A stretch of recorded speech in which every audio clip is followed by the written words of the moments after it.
เฮาพบกันเบาหวานปานจะคืนกิน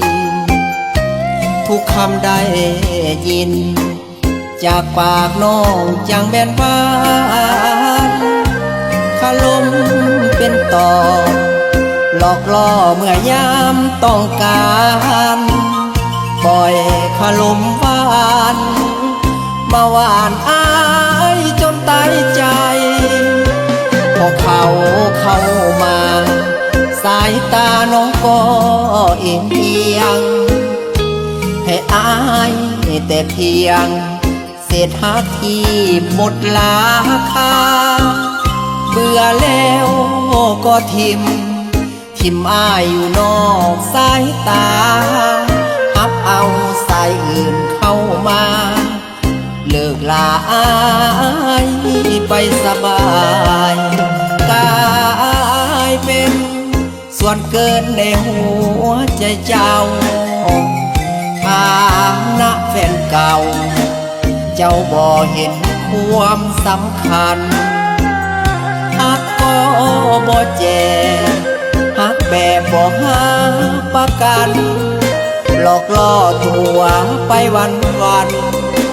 น้องนั้นบ่เคยหาจริงโอ้แม่ยอดยิ่งหักจริงนั้นมีอยู่บ่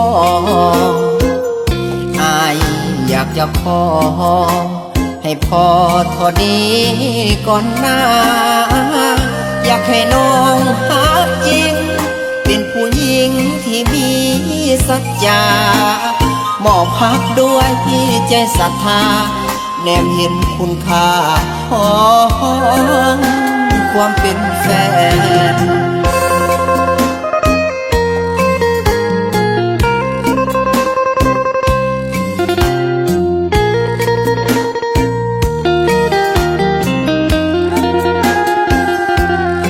กลายเป็นส่วนเกินในหัวใจเจ้าฐานะแฟนเก่าเจ้าบ่เห็นความสำคัญหักก็บ่แจหักแบบบ่หาประกันหลอกล่อตัวไปวันน้องนั้นบ่เคยหาจริงโอ้แม่ยอดยิ่งหักจริงนั้นมีอยู่บ่อายอยากจะขอให้พอเท่านี้ก่อนหน้าอยากให้น้องหักจริง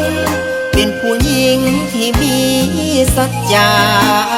มอบหักด้วยใจศรัทธาแนมเห็นคุณค่าของความเป็นแฟน